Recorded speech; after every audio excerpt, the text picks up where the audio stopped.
Good morning, my dear Prabhus and Matajis. Welcome to Sunday Love Feast Bhagavad Gita class. We are here live in Vrajaki Village, Laguna, Philippines.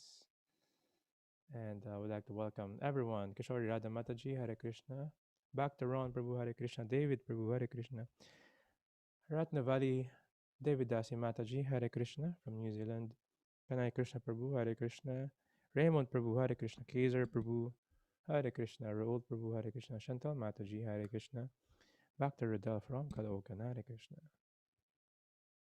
So we should start always, and you know the drill, that we should start our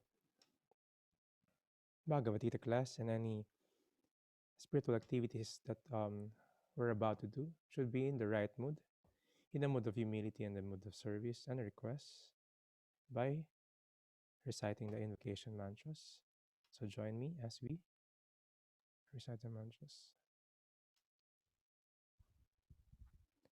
Om Agyana Timirandasya Jananjana Salakaya Chakshurunmilitam Yena Tashmai Shri Gurave Namaha Nama Om Vishnupadaya Krishna Preshtaya Bhutale Srimate Bhaktivedanta Swamin iti namine Namaste Sarasvati Deve Gauravani Pacharine Nirvisesha Sunyavadi Paschatya Deshatarine Vanchakalpataruvhyascha Kripa Sindhuvya eva cha Patitanam Pavanevyo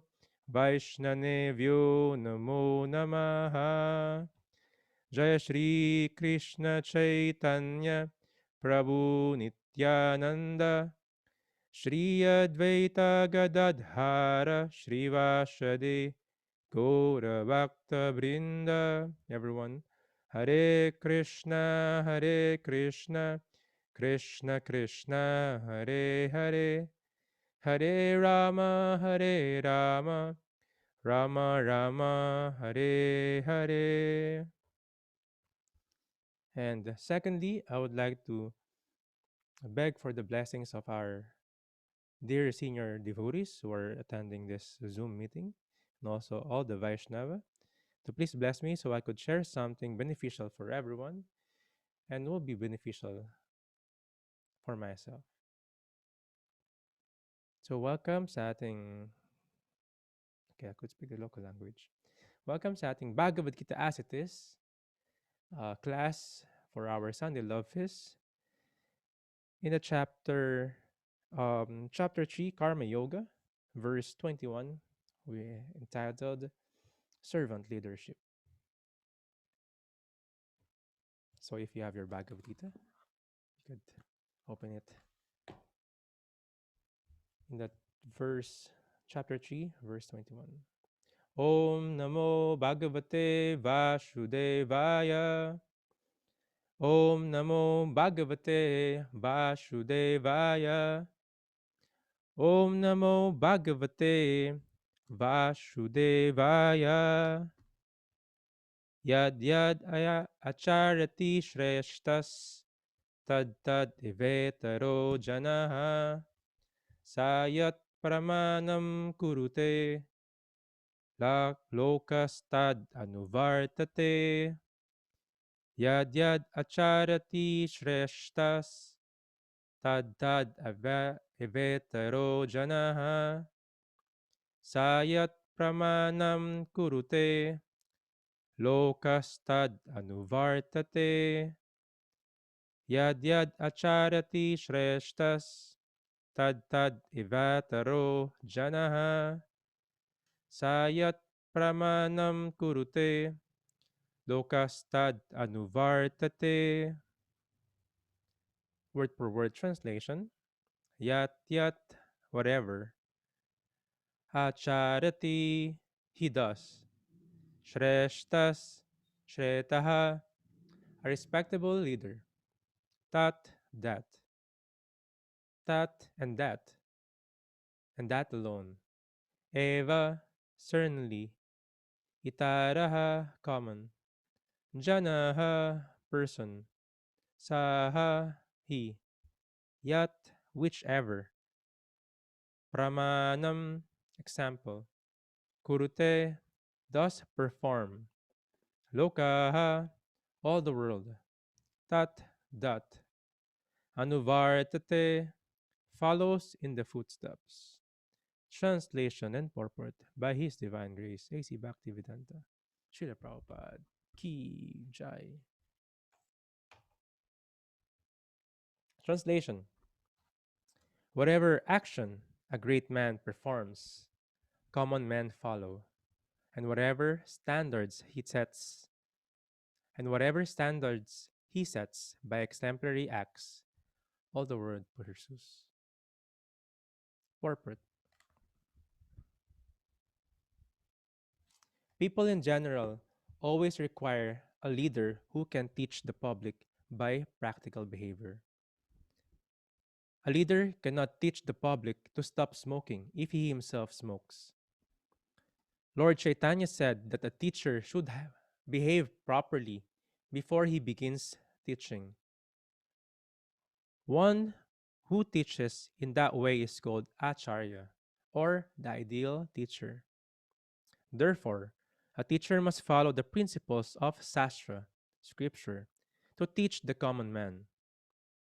The teacher cannot manufacture rules against the principles of revealed scriptures. The revealed scriptures, like Manu Samhita and similar others, are considered the standard books to be followed by human society. Thus, the leader's teaching should be based on the principles of such standard sastras. One who desires to improve himself must follow the standard rules as they are practiced by the great teachers. The Srimad Bhagavatam also affirms that one should follow in the footsteps of great devotees, and that is the way of progress on the path of spiritual realization. The king, or the executive head of the state, the father, and the school teacher are all considered to be natural leaders of the innocent people in general. All such natural leaders have a great responsibility to their dependents. Therefore, they must be conversant with standard books of moral and spiritual codes. Namo Vishnu Padaya Krishna Prashtaya Buddhala Shrimate Giridhari Swami. Whatever action a great man performs, common men follow, and whatever standards he sets by exemplary acts, all the world pursues. So good morning, my dear Prabhus and dear Matajis. We are still okay. Need to print tayo for the local language because we're having local audience. So this leadership, palagi siya nakikita everywhere. I have a favorite place, a confession. I like bookstores, libraries. And pag pumunta ka like the fully book and all, may makikita ka doon ng mga self-help books, leadership section, and most of the bestsellers are these kinds of books. Kasi in humanity, in any community, in any country, even the smallest unit, the family, kailangan ng leadership. But they have different definition and intention and purposes that they want to address and to spread to people. Maraming leaders that would say when a great leader kailangan niya ma-change yung buhay ng isang tao, maapaangat niya from the lowest social order hanggang kailangan yumaman siya. They consider that to be a leader. Or yung ibang definition ng leadership is kailangan mabago mo yung buhay ng isang tao through lifestyle. Yung iba naman, they would improve other people's or yung subordinate nila, ma-improve yung talents nila, like the coaches in sports, or ma-manage din and ma-lead yung career nila. So different definition, it's unlimited. They will just manufacture any definition for leadership. A little success, they could be a leader. But this is the most fascinating um, fact. Most of the leadership that we know and we see sa paligid natin, in corporation, in jobs, in community, most of them, if not all, are based on salary and allowance. When I was in by the mercy of the devotees, we studied in India, and we were surprised kasi yung mga corporate people are going to the temple to study the leadership in the temple. Paano? They're monks. They don't have practically anything. They just have things for their basic needs. Pero bakit daw the monks are working, doing some services, not just 8 hours a day or any duties, even more than the call of duty, ginagawa ng mga spiritual person, not just the monks, even the others. Even wala silang like official salary. So that will draw the line nung leadership, especially leadership in position. Why people are following the leader, or kaya nga leader, ibig sabihin, nag-lead siya ng subordinate ng ibang tao. Pero pag wala na yung usapan na money, how one could become a leader. So they're studying yung mga monks in the temple kasi they're doing different kinds of services. They're willing to cross the countries, go on foreign lands just because of their leader. Pero ano kapalit? Hindi money, definitely. Hindi fame or hindi career. There's a perfect example in the scriptures. Ito yung mga tinuturo dun sa mga corporate. Yung mga great leaders na to. Ito yung tinuturo ng mga monks sa kanila. There's this one story, if you would allow me to share.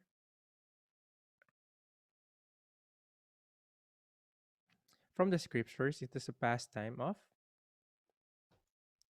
part sa creation. So, we know the master of all engineers, the secondary creator is Lord Brahma. We have Krishna, then the Purusha avatars, the three Vishnus, and Garbhodakashayi Vishnu. From him, lumabas Lord Brahma. And Lord Brahma was tasked to create or progenate also yung universe natin. And meron siyang mga anak, yung mga progenitors. Ang first na mga task niya for that, for his children is to progenate. Kasi kailangan magkaroon ng um, residence, yung universe where he resides and where he serves. So meron siyang um, different manus na nagko-progenate. And meron din siyang iba't ibang personalities that he asked and gave the task and duties to progenate. Pero, meron dito ng mga hindi naging householder, or what we could say na hindi sila naging griyasta, or they didn't plan to have children. They want to focus their life in spirituality. So there are these four Kumaras. I'll show you the picture.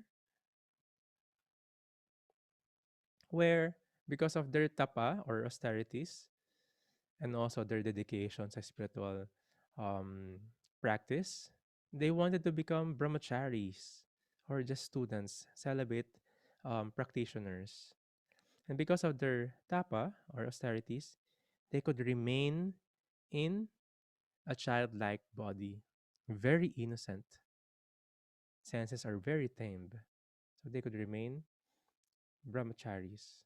And alam mo yung mga bata, they don't care if they wear clothes or not. So there's no malice. They are impersonalist spiritualists. So transcendentalists sila pero impersonal sila. They worship the impersonal Brahman, the light. But they're curious and they've heard of Krishna as Lord Vishnu. They wanted to visit them. So in Lord Vishnu's place, abode, there are different gates where you can pass and for you to be able to meet Lord Vishnu. So since bata sila, there are few gates in the beginning. Almost all of the gates, nakadaan sila easily because of their innocence. Yung mga bata nga sila, they look harmless. Pero on the last gate, before ma-meet nila si Vishnu, there is this two doorkeepers. Their names are Jai and Vijay. So nakita nila yung mga bata, they're inappropriate because they want to meet Lord Vishnu. Pero they're not wearing any clothes, only the Brahman thread and garlands. So yun yung wardrobe nila to meet the Lord. And the mood of Jai and Vijay and in this abode of Lord Vishnu is in own reverence. They worship Krishna to the highest and in reverence nga. That's their rasa, that's their relationship. So, bakit kaharap kay Krishna ng ganito? Diba? If one have to meet the president, hindi ka pwede nakapambahay lang. You have to pull out your best wardrobe. Diba? Nakaplansya pa yan. Diba? So, these four Kumaras wanted to meet Lord Vishnu. And naturally, the good doorkeepers, diba? They want to filter kung sino pwede makapasok kasi they're inappropriate. They're wearing nothing. Pero these four Kumaras are very exalted personalities. They are actually a great devotee, not yet on the Bhagavan worship, but impersonal Brahman. But still, they are transcendentalists and also um, exalted personality. They have even mystic powers. So they were disappointed. Sobrang na-frustrate sila dun sa dalawa kasi ayaw sila papasukin. They traveled para ma-meet si Lord Vishnu. Then, eto lang yung dalawang doorkeepers at the end ng door pa, ng mga gate, after nilang lagpasan yung iba, ngayon pa tayo haharangin. And because of their frustration and they become angry, kinurse nila si Jai and Vijay. Again, nothing moves, even a blade of grass, without the sanction of Shri Hari, of Lord Krishna. This was all orchestrated by Lord Krishna. Pero, he have to play the role. Siyempre. So, nung nalaman niya na nagkaroon ng commotion dun sa may gate, from inside, he went out. So, ito, nag-curse na sila. Ito yung picture nila. He went out, Lord Vishnu. And from Lord Vishnu, we offer always Tulasi leaf sa kanyang lotus feet because Tulasi is a great devotee of Krishna. She wanted to be always in the lotus feet of Krishna. And Krishna is so pleased when one offers him with any offering with Tulasi leaf. So also nilalagay din natin siya sa lotus feet. So habang palabas si Lord Vishnu, there's a breeze, there's a wind na tumama sa kanya and papunta sa labas. And the aroma of that tulasi leaf sa paa ni Lord Vishnu na amoy ng four Kumaras. It is already honoring prasadam. That's their prasadam. Yung hangin pa lang na yun. And from that, the mercy was received by the four Kumaras na wala na kagad yung impersonalistic belief nila and yung practice nila. Automatically, naging devotee sila ni Krishna. Just by that powerful prasadam. Then, paglabas ni Lord Vishnu, naging sober yung dalawang party kasi nagkagulo sila. There was a commotion. Of course, Jai and Vijay was very humble. Na-humble sila yung situation. Lord Vishnu came and he mentioned After he learned what happened, here's a verse from Srimad Bhagavatam in the third canto, chapter 16 and 14. Lord Krishna mentioned, "To me, the Brahmana is the highest and most beloved personality. Disrespect shown by my attendants has actually been displayed by me because the doormen are my servitors. I take this to be an offense by myself. Therefore, I seek your forgiveness for the incident that has arisen." So this is one show ng one quality na pinakita sa atin ni Lord Krishna. Even yung mga doorkeeper niya, he acknowledged na they are his representatives. And even hindi siya directly yung naka-offend dun sa four Kumaras kasi hinarang sila makapasok. Inako niya yung blame. The disrespect shown by my attendants has actually been displayed by me. Inako niya yung blame. I take this to be an offense by myself. Kinuha niya yung responsibilities and even hindi siya yung gumawa ng kasalanan directly, he asked for forgiveness. Knowing na si Krishna na yon, siya yung si Lord Vishnu, visitors, si Lord coming from Lord Brahma, the four Kumaras, malayong expansion na niya. And si four Kumaras are worshiping Lord Vishnu already. Pero he asked for forgiveness. This display is one of the highest qualities that a leader could be could express sa kanyang subordinate. There are a lot of people na pag may nangyari, unang-unang hanapin niya who's to blame, who's to be blamed. Sino yung may kasalanan? 'Di ba pag may sabi sa akin pag hindi lang sa Pilipinas daw 'to, when I was always driving for the devotees, I always pick them up sa airport. Sa SLEX, minsan sa superhighway, mararamdaman mo minsan magka-traffic do'n. Tapos habang papalapit na papalapit do'n sa reason bakit may traffic, malalaman mo yung pabagal na pabagal, then doon mo malalaman ano yung cause.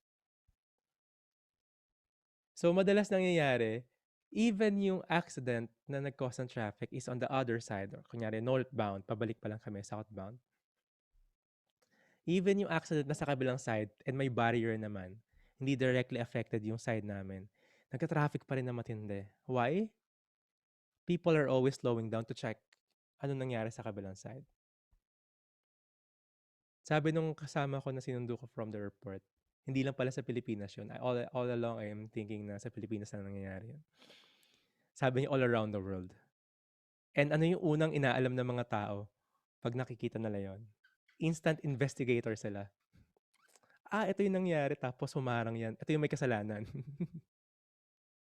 Lagi inaalam kung sino yung person to blame. Sino yung may kasalanan na sasakyan. So, natural na tendency ng tao is to always look for reason or kung sino yung person to blame. Kasi they want to be safe dun sa responsibilities. Siyempre, sa pagkasakyan, sino magabayad and all. In leadership, no. An ideal leader, he always takes the blame nung kanyang subordinate. And kapag umuulan na ng flowers to credit kung ano yung success ng group nila, ng company or ng community, wala siyang tinitira sa kanyang flowers. Lahat binibigay niya yung credit sa subordinate niya. Krishna always did this. Bakit? Pwede naman niya i-save talaga. Pwede niya ikalat yung Krishna consciousness in the whole creation, di ba? But he wants to glorify his devotees.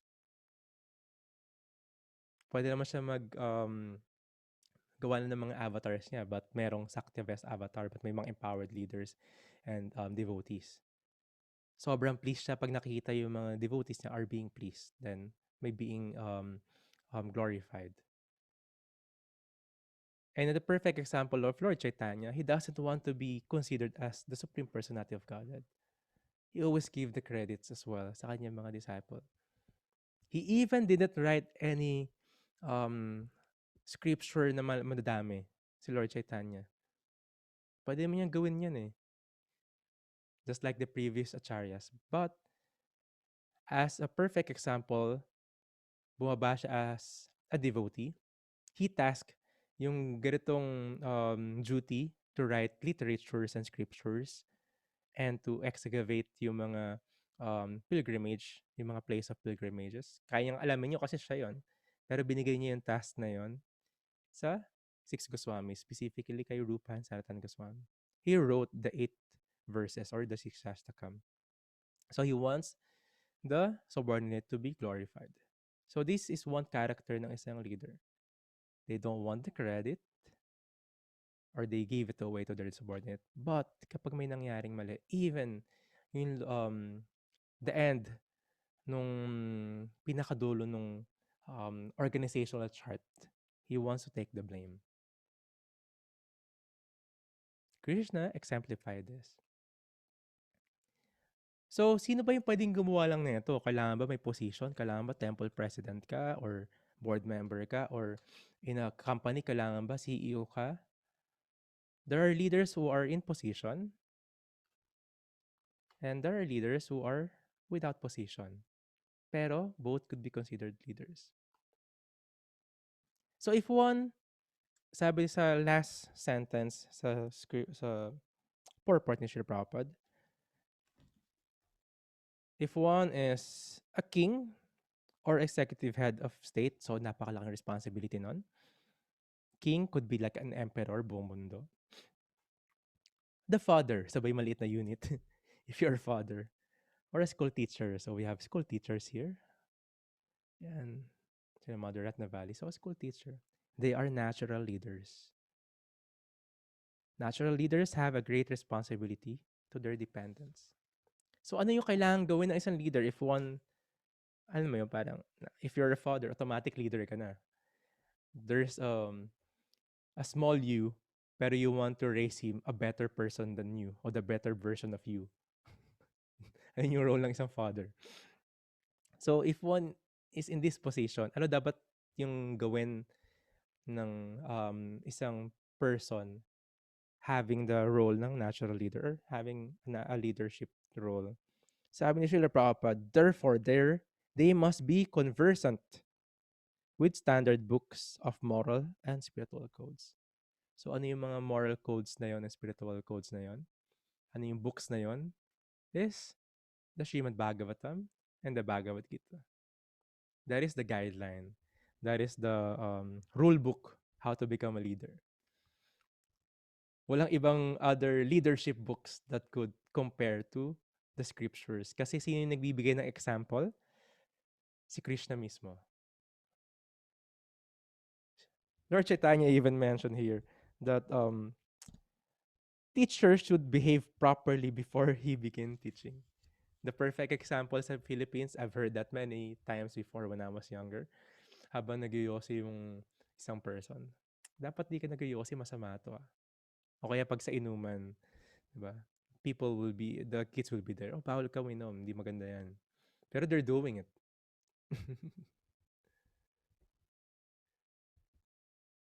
And the perfect leader is the one who teaches by example. That's why it is called also acharya. Minsan yung leader nga hindi kailangan magsalita, kaya meron ding leadership without position. Pero people are listening, people are following him or that person. Even kahit di siya magsalita, by action, sinusunod siya. So even without this position, being a father, being a king, being a school teacher, kailangan, even without that position sa society or community, one should practice leadership. Pero, pwedeng marami mag-check sa mga leaders. Sa lahat ng, di ba lahat? Mostly. Sa lahat ng mga, mostly ng mga political leaders in different countries, there will be always oppositions. Palagi may mag-rally against that leadership ng isang tao. Basically, ano yung saan nag-run yung leadership nila is only by sense gratification. They will promise, pag ako binoto nyo, I will build Wi-Fi for lahat ng barangay, lahat ng probinsya. Oh, grabe, di ba? So, hindi tayo magkakaproblema sa Wi-Fi sa branch. But yeah, lahat ng mga promises nila is for the sense gratification ng mga tao. Mapadali yung buhay nila, mas maging gratifying yung mga senses nila. Pag hindi na-reach yung gratification ng sense na yon, hindi siya perfect leader. Ayaw ng mga tao. Ay, nag-promise to sa amin. Kasi kailangan ibaksak, di ba? So, doon naka-base yung leadership nila. So, basically, this kind of leadership is very hard, and there's no, mostly schools, even in the Philippines, di palagi siya discuss in our school system. So, hindi siya properly trained yung mga nagiging leaders natin. Of course, most of the time, those who are in the wrong position or training or upbringing are being put into position because of their fame or because of money lang. Hindi ibig sabihin one is famous or rich, pwede siya maging leader. So may mga leaders na ganito in society. But even in the scriptures, even the emperors and even the demigods, yung mga leaders are imperfect. They are struggling hard to um, battle yung internally para maayos nila yung leadership nila.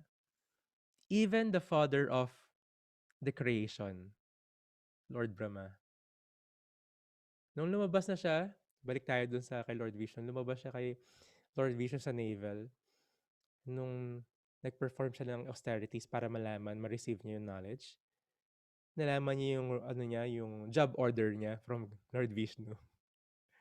Nakita niya yung mga gagawin niya. And he prayed. He prayed hard. Sabi ni Lord Brahma, these responsibilities of creating secondary creation yung gagawin niya is a big, it's a big responsibility. And he prayed hard kay Krishna, please help me na hindi mapunta sa false ego ko, na hindi ko isipin I'm the doer habang ginagawa or while nangyayari to, yung task na to. So, alam na niya kagad yung danger nung duty niya. Umpisa pa lang. But what happened? He himself was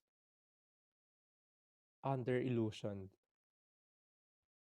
and became a victim ng false ego ni Maya.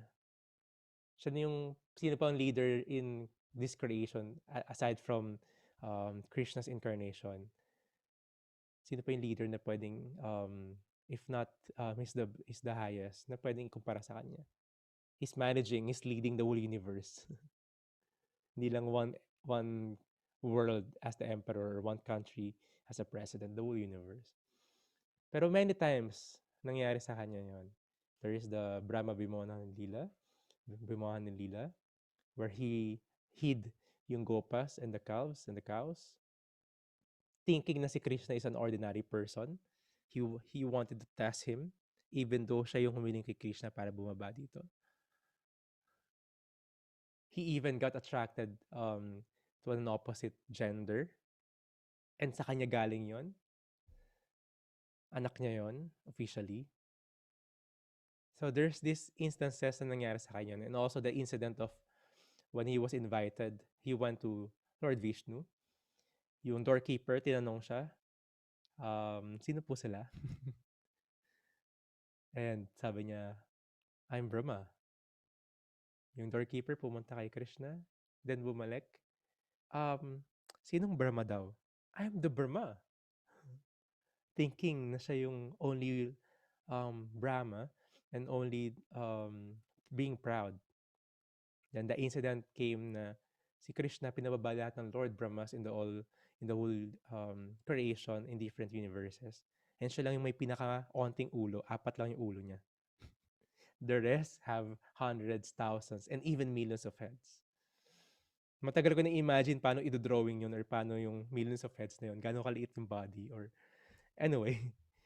So, one head is hard to um, handle. What more having four heads?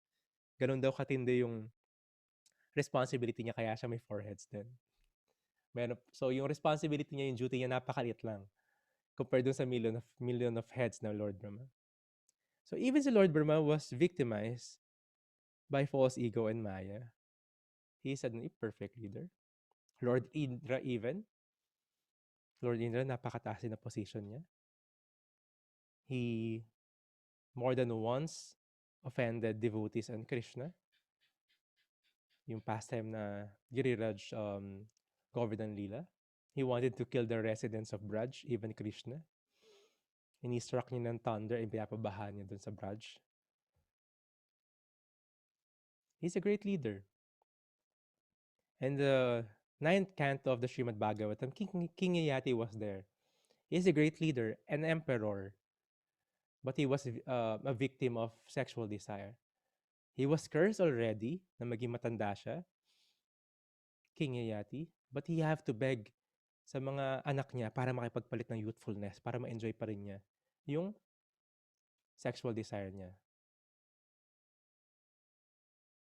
Vishvamitra Muni is also a Muni, a sage, a saintly person na you could see in different pastimes, in different ages and yugas sa scriptures natin. Ano yung signature ni Vishvamitra Muni? Tawag sa kanya is the ever angry Muni. Siya yung palaging galit. Parang onting mangyayari lang, galit na naman to. Pero wild siya magalit kasi he could curse. Diba? Takot na takot yung mga tao. Even the Pandavas became worried because of Vishvamitra Muni's wrath. Hindi lang siya anger. So they are imperfect leaders. Pero they're struggling hard para maging maayos yung leadership nila. And they've reached, hindi rin ibig sabihin na magkaroon ng mali yung leaders na to, yung mga personalities na to, ayun lang yung nagawa nila buong buhay nila. They've done probably 95% or 98% sa duties nila perfectly. Then there's 1 or 2% na they failed. But ano yung masatandaan ng tao? Yung mali ng leader. Of course, it is orchestrated again by Krishna for everyone to learn and to humble themselves as well. So leadership is not easy. It's a thankless task.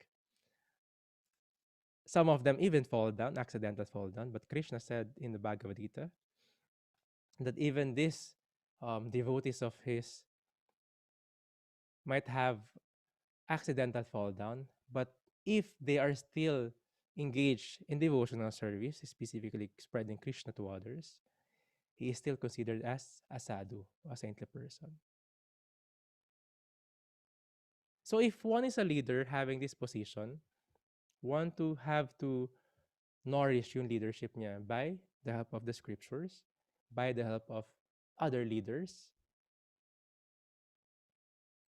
If one is not in this position, hindi niya nakikita, parang hindi naman ako leader, lagi naman mayroong nag-handle sa akin or may sinusunod ako. What is need to be done? One should be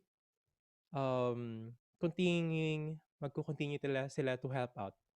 Paano? Paano maging good follower or maging good subordinate? Kailangan he should develop the characteristic, the quality of to be a trainable subordinate. Hindi tayo pupunta doon having our leader. Ganito ako eh. Ito yung nature ko. Hindi mo na ako pwedeng i-mold. A good subordinate is open for their leaders to train him. Especially those in the line of brahmacharis, a student. They should be trainable. And the other characteristic is he should be predictable. The leaders know kung ano yung gagawin mo, predictable ka, that you could decide, you could do things soberly, in sobriety. Kasi open ka sa kanya. But this characteristic of being a subordinate is also being a leader. Kasi a perfect leader is a perfect follower. One could not be a leader tapos wala siyang sinusunod. He's just following the mind. We could see in the um, parampara system or the guru and disciple, this the guru and disciple relationship, that line. Even Lord Krishna, when he came here, Lord Krishna himself accepted a spiritual master, Sandipani Muni. And even Lord Chaitanya accepted a spiritual master, Isvarapuri. So these personalities, they accepted spiritual master. So if one is in the path of Krishna consciousness, one should have a spiritual master. So if one is in that subordinate position, Krishna said in the scriptures in the Bhagavad Gita to serve, inquire submissively, serve the spiritual master, and learn from them. Tadvidi paripatena paripasena sevaya. Padekshantete jnanam ganinas tatva darshina. So one should serve the spiritual master, Diksha spiritual master, and one should serve and inquire also sa Siksha Guru or the instructional guru. So that should be done as a subordinate. Hindi lang yung leaders is to be blamed nga kahit inaako nila yung blame or responsibilities tapos yung subordinate ituturo lang sila na ituturo. Ah, siya yun, siya yun. No, a perfect community, a group, or a family, they work together. Even having this imperfect leaders, such as these personalities, we cannot say we're the perfect leader. Even the greatest personalities have failures as well. That's part of it. That's how they learn. That's how they became good leaders. And when you look into corporate worlds, material worlds, those leaders that are arising, being famous or being so rich, or leading a lot of people, they have failures as well. Tuition fee nila yon when how they learned. So going back, a leader should have leaders as well, and he should show his subordinate how he follows his leader. It's a perfect the perfect example of this is Srila Prabhupada. In his preaching in the West, a lot of things happened na hindi nangyari for hundreds of years, if not thousands. So in just one decade, or more or less one decade, 12 years of preaching in the West, ang dami nangyari. And all the praises was given to him. Ano lang yung sinasabi ni Srila Prabhupada? It was an arrangement from my spiritual master. This voice was given to me by my spiritual master. He's giving credit to the guru, his leader, and also he's giving credit to the subordinate. He's always saying, um, very humbly and very sweet na because of you, you helped me to spread Krishna consciousness. Hindi niya inaako na siya yon. And there's this one time, a reporter asked him, Swamiji, he was previously known as Swamiji before Srila Prabhupada. People are asking him, the reporters are asking him, are you the spiritual master of the world? Or these people? And very sober and very grave, he answered, Srila Prabhupada answered, no, I am the servant of everyone. He's a good follower. He give all the credits. And he has the characteristic of a devotee, a humble mood, in a humble mood. So this leadership is always a thankless task. Katulad nga nung nangyari doon, even in the scriptures, yung mali nila yung napansin. And that's normal for people. It's a thankless task. So if we are we have leaders around us, especially if we're practicing Krishna consciousness. We have Bhartma Pradakshaya Guru who brought us Krishna consciousness.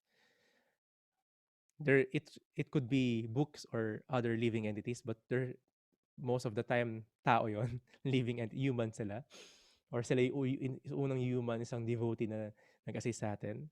We should be always thankful to them, appreciate them, and then we should always appreciate our leaders because it's a thankless task. So thank them.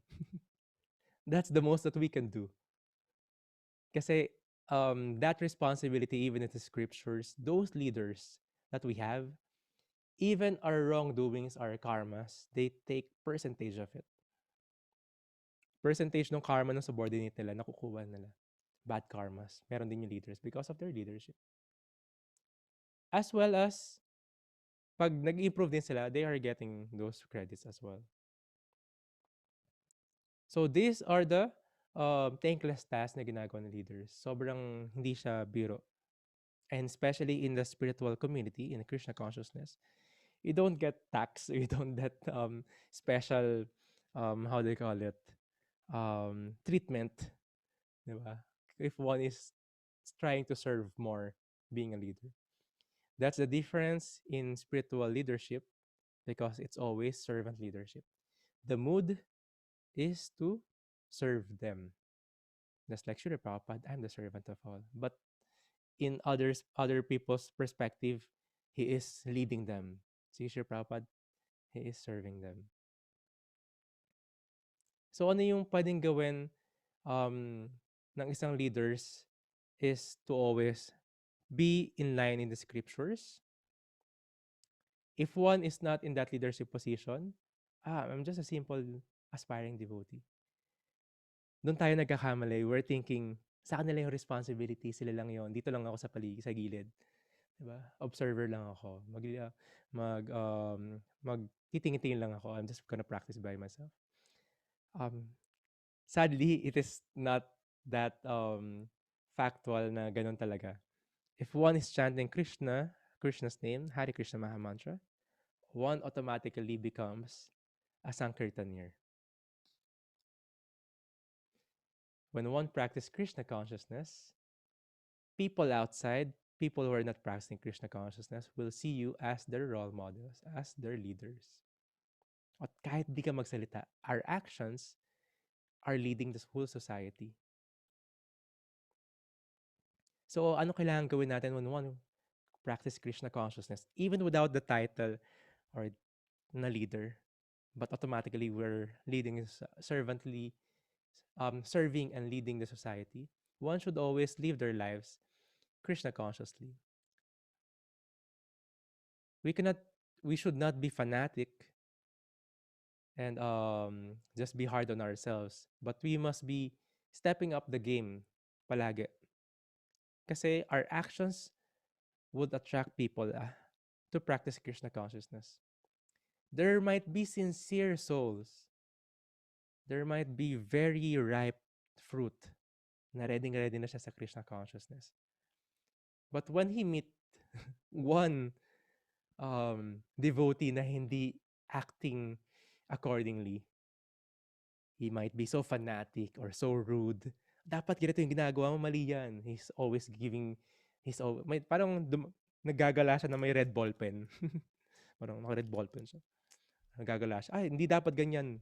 Prabhu, ni mali yan. Dapat kanan. Kung ganun yung ginagawa niya, walang puso.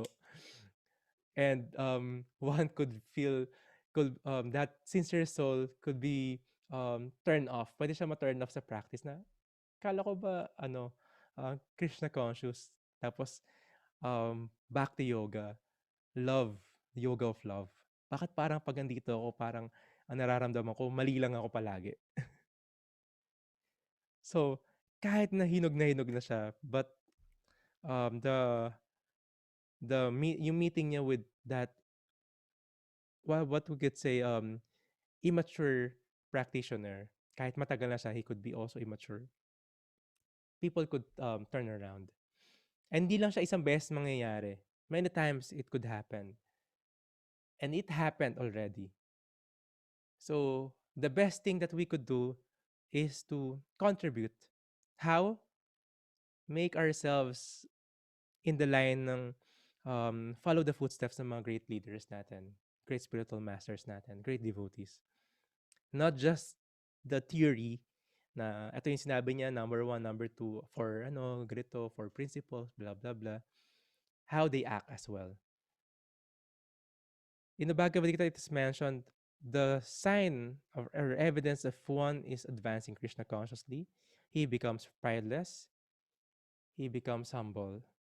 And if one studies the Srimad, if one studies the Chaitanya Charitamrita, if one is attending the reading in the Gaura Gatha by Ashu, kung mapansin nyo, very sweet palagi yung mga devotees. Yung characteristic nung nasa Chaitanya Charitamrita, na in-exemplify ni Lord Chaitanya and his associates, yung mga devotees now that are mature in spirituality, nagiging sweet din sila. So we must strive for that. Follow the footsteps, not imitate them. Follow the footsteps. And if one is, the community is having that sweetness, that warmth, so inside the community, people outside will automatically come.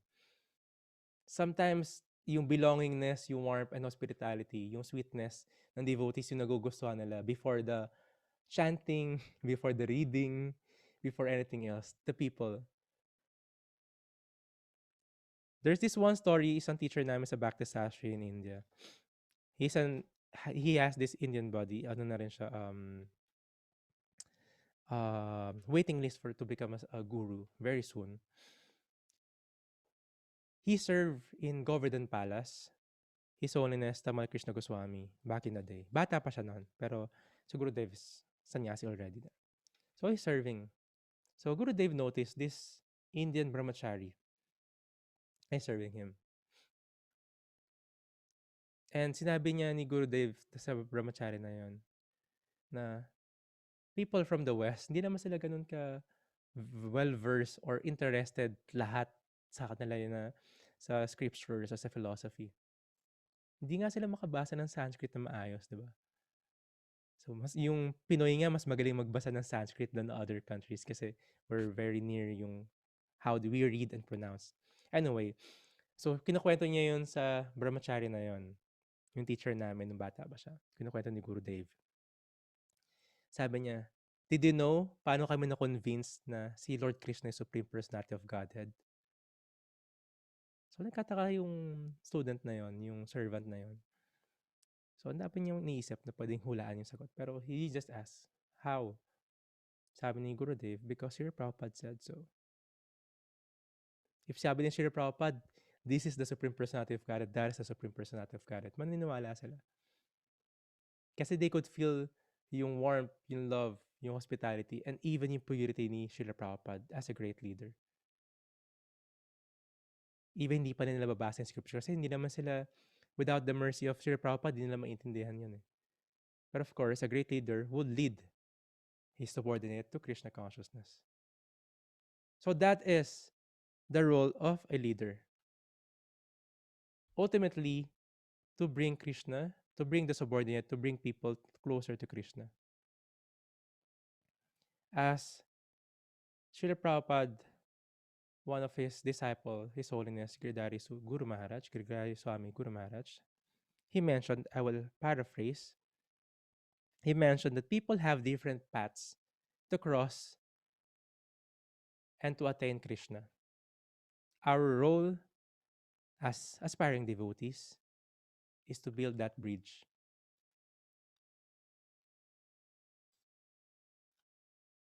So thank you very much for being there. And what are the small takeaways that we could do?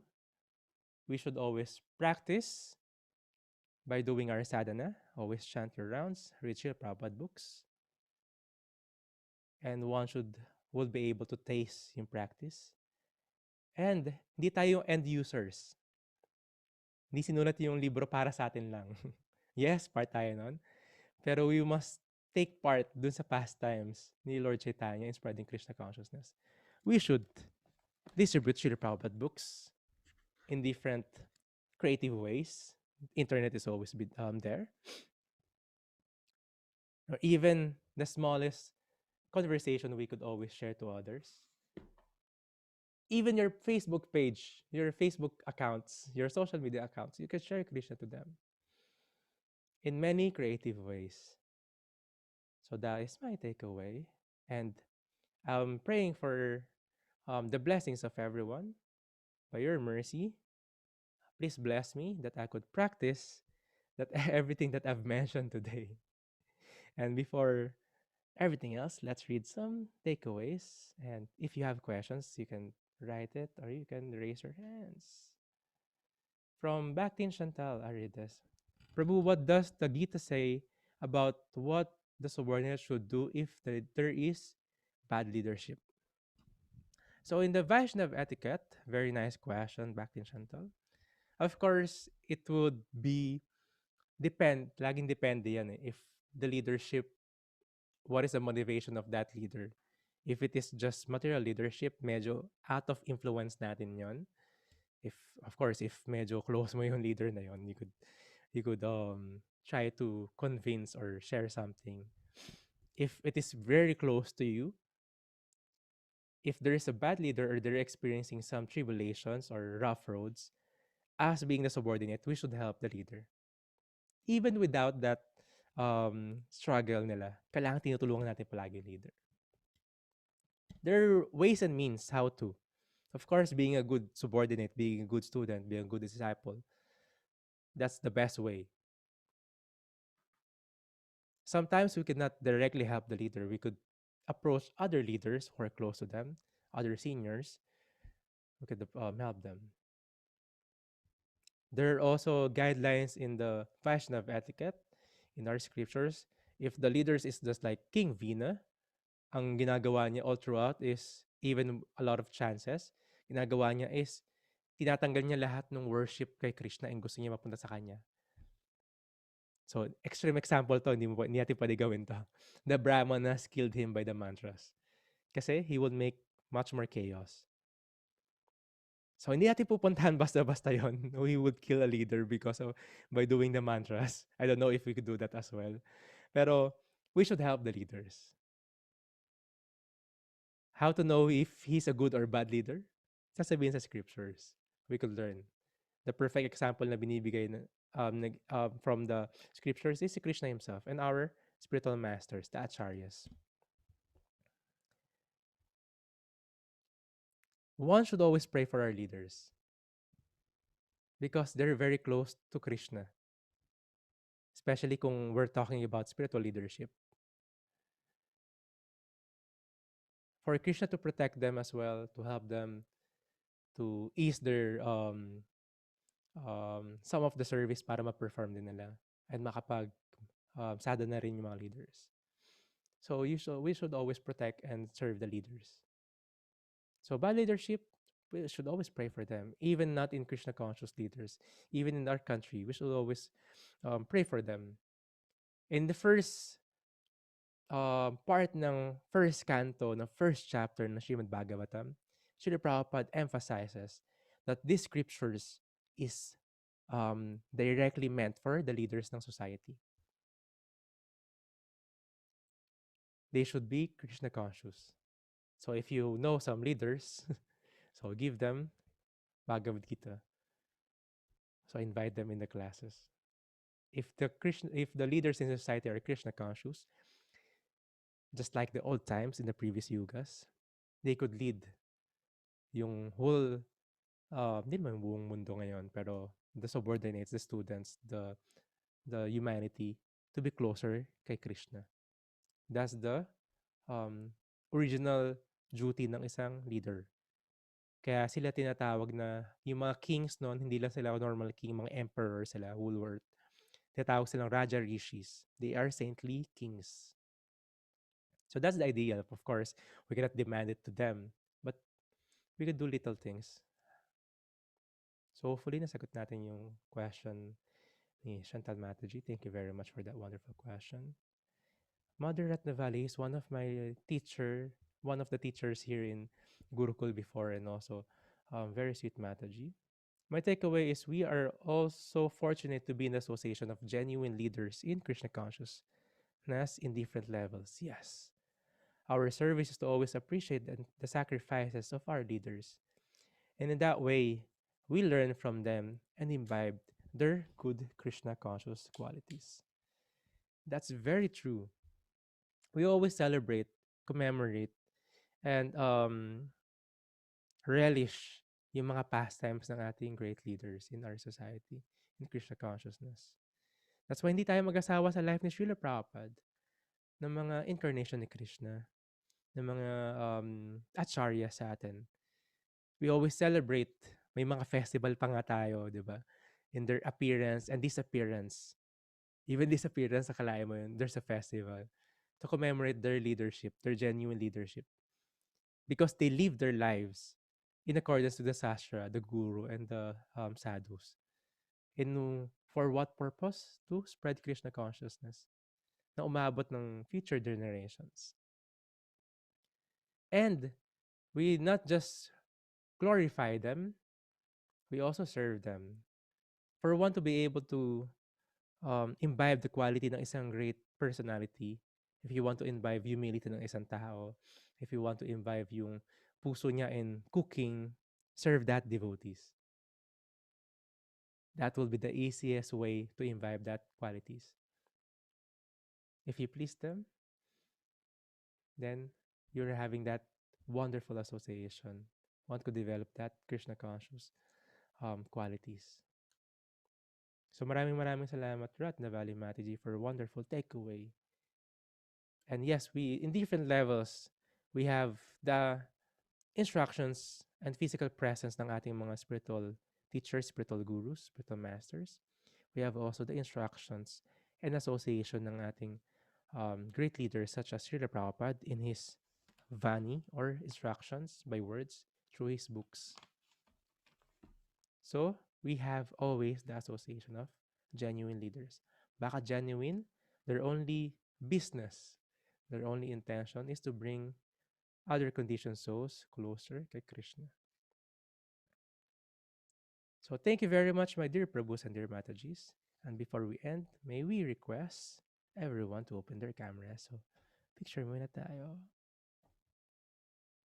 Maraming salamat for staying and tuning in. So, let's have a group photo.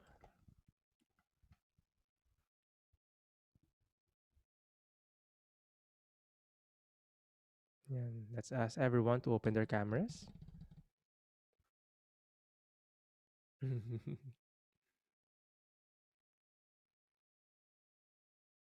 Naka-disable. How? How come?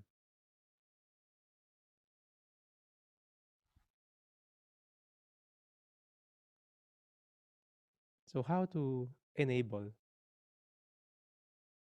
Ayan. Sige, buti na lang si Kishori is very well versed. May ganun pala, I didn't know that. Yan, hello. Thank you for being there. Hello, Janice Mataji, Kishore Radha, Mervin, Hare Krishna, Kanai Krishna Rasa Bihari, Rolly Prabhu, Raymond Prabhu, Rizal Mataji, hello.